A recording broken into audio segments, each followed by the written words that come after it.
Hello, ladies and gentlemen, crypto deep divers. Welcome back to Weekly Crypto. Today, I'm going to touch on Ethereum and gold. And of course, I'm going to talk about Bitcoin today. Before we get into that, make sure you subscribe to my channel so don't miss out the upcoming episodes. Also, you can follow me on Twitter, library.tv, and Patreon as well. For my Patreon group member, I have posted a whole bunch of video about indicator for global depression, where to buy surgical masks, and of course, there's a patient zero from the Wuhan coronavirus. And of course, right now people have difficulty to buy gold and silver. You can check it out. You can get some physical gold and silver. And of course, right now you need important essential vitamins for preventing coronavirus. If you're interested, you can check it out. So let's talk about Ethereum quickly. So this is the Ethereum USD short position, and the long position has been building up. So I'm not sure how far they're going to pump Ethereum. Maybe there's some more rooms to pump. And because this position has been building up, so and maybe they probably want to, dump the Ethereum in order to liquidate this position.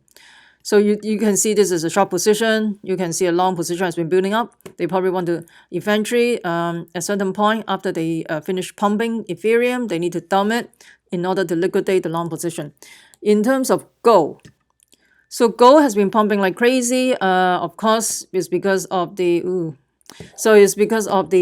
printing press, right? And as well as there's a lot of uncertainty in the economy. And another reason is because if you look at the long and short position as well, in the producer, merchant, most of the position in the short position, you see 127,000 compared to only 16,000 for the long position, and for the swap dealer, short position is more than 250,000 compared to the long position 78,000. Managed money, they are on the opposite side of the trade. Actually, short is only 7,000. The long position is over 162,000. So that means they want to pump the price to liquidate the swap dealer position as well as the producer or merchant processor position. Because if they pump the price, they're going to liquidate all this position. Of course, they're not going to liquidate their own position, right? So I'm suspecting they want to liquidate somebody else's position. That's why they need to pump the price. Once all these positions has been liquidated, there may be a correction as well. But this report is a little bit, I think last update is April 17. I'm not sure if this position already liquidate. But the thing is, once you liquidate, you don't need to pump anymore, right? So I don't know how far this is going to pump. So the next stop, we're going to talk about Bitcoin. So of course, the next halving coming up in 18 days, Bitcoin halving coming up.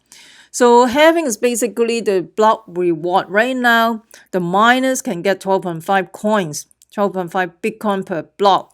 But then May 12th, when the halving occur, they only reward 6.25 Bitcoin per block. So that means the mining difficulty will be increased substantially. And of course, if you have the same amount of miners, but you're fighting for more limited amount of Bitcoin, so of course the mining difficulty is going to increase, right? Supply and demand. So you can see this is a curve Bitcoin inflation versus time. And so if right now they are in a printing press, so that's why people also want to fight for safety. And in China, some people want to get the money out. They probably will use Bitcoin too, right? There's a tight control in terms of the money outflow from China. They don't have enough money anyway in China in terms of currency. Of course, they can print their own Chinese renminbi all day long. And of course, they also have making a whole bunch of counterfeit US dollar as well. So anyway, if you are in the neighboring countries near China, you got to be careful of those counterfeit US dollars. So they have been printing all this counterfeit US dollars in China as well. And right now, basically the Bitcoin hodlers have been hodling almost 75,000 Bitcoin per day. So right now, this one, you can see this is the net position, net hodler position. So I don't know if you still remember back in July when Bitcoin was pumping around 14,000 and then they crashed back down again. So at the time during the bull run, they of course people cash out, right? And right now the hodlers accumulating those net positions. So that's why you have built up of all this position. Because right now the hodlers accumulate Bitcoin in a bear market. This is pretty interesting, and also because the next halving coming up, so that's why they want to hodl all this coin just in case it blow up like crazy. But based on the past 2 or 3, I can't remember how many, the halving, usually they pump ahead of the time, like a few months ahead. And after the halving, they usually sell off. And I don't know, this time is a little bit different because you have some other uncertainty because of the coronavirus and all that. I mean, normally, if you look back the historical data, they usually a few months before that they're going to pump, and then after halving, they're going to dump the Bitcoin. So this is based on historical data, and I don't know how it will play out in here. Is pretty interesting how it goes out. I don't know. Let me know what you think about this as well. And nobody have a crystal ball. I buy Bitcoin or crypto or altcoin. I only buy when they meet all the indicators. Then I will buy, and I don't FOMO on anything. And when people are so scared, you should buy. And I don't know if you still remember in my previous I think when Bitcoin was pretty low, like 3,008 or something, probably last month, 4,000. I told people I'm buying, so I don't know if you buy. So and another interesting thing, this guy, Crypto Manran, and he posted that was the last time Bitcoin will trade under 7K today. This guy, whenever he posts something, the opposite is true. This is based on his track record. And he is always on the wrong side of the trade, And then last time when he tell people to buy Bitcoin, Bitcoin also crashed down again. I think it's near summer, right? Last year, like pumping to 14,000, and then they say, and then he said he's going to buy Bitcoin or something. So he is always on the wrong side of the trade. So I don't know if you notice. So if he says something like that, that means we may have a chance to go to 7K, I guess. Yeah, that is pretty interesting. And in terms of the immunity pass, there's an immunity pass. Oh, this is scary. So immunity passes. This is pretty scary to me. I don't know what you think about this. So some government already issue a digital QR code to on the cell phone of the citizens, and basically it's a digital immunity pass, like a passport or certificate. So, and basically if you are immune, you're no longer spreading the virus, then you can go back to work, you can go to the shops, go to the mall, you can engage in the physical world again,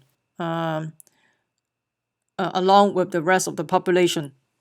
And and in some country, I think in Chile, you can already apply for this pass as well, and they are about to implement all this or the immunity pass.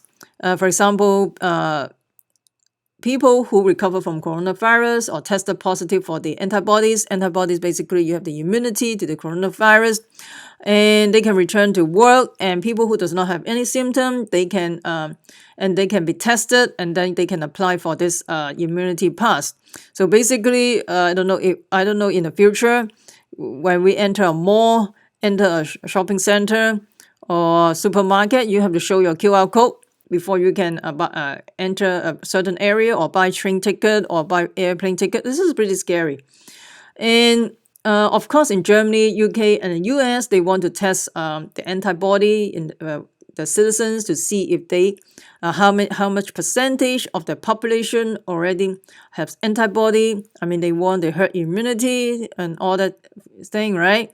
But the thing is, US is very behind for testing compared to other Asian countries. For example, South Korea, Taiwan, Singapore, or Hong Kong. They did a huge. They did a lot of testing, and as well as they are very aggressive in terms of contact tracing and quarantine.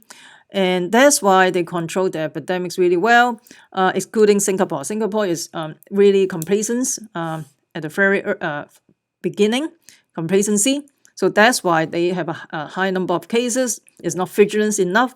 But then they did a lot of testing too. But South Korea also did a lot of testing at the end. But look at the some countries like Taiwan and Hong Kong, they're very vigilant. They do contact tracing like crazy, and then also they quarantine as well. So that's why they control the epidemics really well. So in the US, there's basically no contact tracing, and the quarantine is very relaxing. You just volunteer, whatever. No health officials will be tracking you whether you're quarantined. So I think that's why the US cannot control the epidemics, because they don't take it seriously on day one. They're too complacent, just like in Singapore. So that's why they have a totally out of control epidemics in this pandemic. Yeah. So this is so unfortunate, and yet they should have known all this by before probably November or December. They probably already got this information, but they don't take it seriously, or they care only about the economy. They don't want to shut down the whole city, or they don't want the stock market to crash. Maybe that's the reason they think this thing is going to go away. This thing is only happening in Asia, but now it's just human lives are lost and very tragic. I mean, all this could be prevented, you know. Just like in Taiwan, their cases is so, it's not even, I don't know how many cases, it's definitely is less than 500 or something. So because they are well prepared on day one, they are very vigilant. So, and yet whatever. Anyway, so basically in China, they already implement this QR code, and they have a color green, yellow, or red. And of course, the color was based on the location, travel history, and health information. That's pretty scary. I mean, seriously. And the thing is, somebody with a QR code, green QR code, and they can go anywhere, right? But then if they travel to a high-risk location, their QR code become red. Then they cannot travel anymore, and that can affect whether you can buy train ticket and all that crap, right? Just like, I think this thing similar to the social system, the social credit system in China, right? So if your social credit score is too low, you cannot even buy train ticket or airplane ticket. So this thing, if you did not have a green QR code or whatever, you probably cannot get on a bus, get on a public transit, or you cannot buy an airplane ticket or whatever, train ticket, whatever. That is pretty scary. So, or they will not allow you to enter the supermarket or go into a shopping mall or something like that. I hope the world is not like this. This is a freaking control. Seriously. Let me know what you think about this immunity passes. I would love to hear from you. And of course, let me know what you think about the direction of Bitcoin. Do you think we are going to pump all the way to 8K? Let me know what you think. I would love to hear from you as well. And of course, if you have any comment, please comment below. That will help my ranking in YouTube, and I will continue to provide video for you guys. If you like the video, smash the like button, subscribe to my channel, also share with your friends. Make sure you subscribe so you don't miss out the upcoming episodes. Some of the video could be time sensitive, and you want to be ahead of the game as well, right? Remember, crypto deep divers, we the people take control of our money. Stay wise, stay safe, peace.